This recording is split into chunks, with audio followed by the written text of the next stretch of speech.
year ago, if Syrian President Ahmed al-Shara had tried to come to New York, he would have risked being arrested. The U.S. had a $10 million bounty on him because of his past connections to the Islamic State and al-Qaeda. Al-Shara turned against those groups years ago. In December, he led the rebel forces that toppled Syrian dictator Bashar al-Assad, who used bombs and chemical weapons against his own people.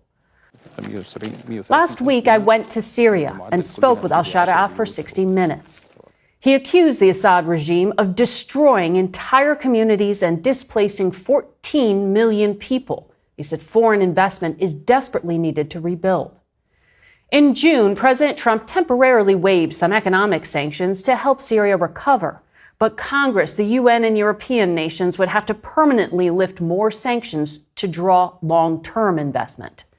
On Capitol Hill and in foreign capitals, there are people who don't trust Ahmed al-Shara.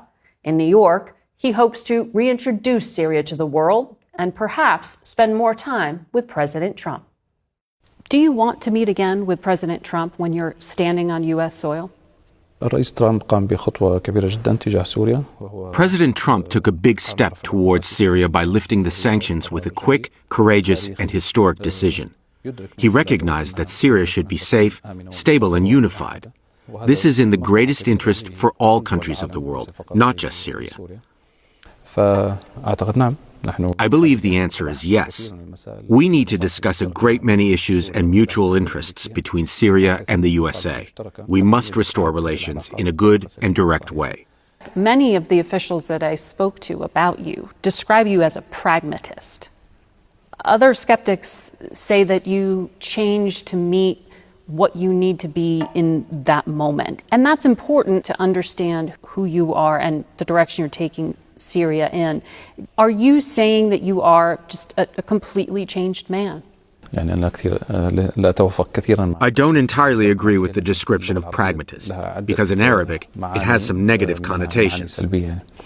The point is, let's look at what's happening now, regardless of what was said in the media.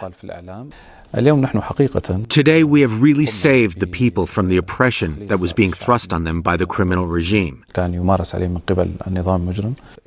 we have restored hope for the people who are refugees or internally displaced, so they can return to their homeland.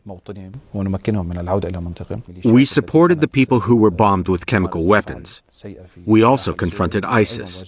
We expelled the Iranian militias and Hezbollah from the region.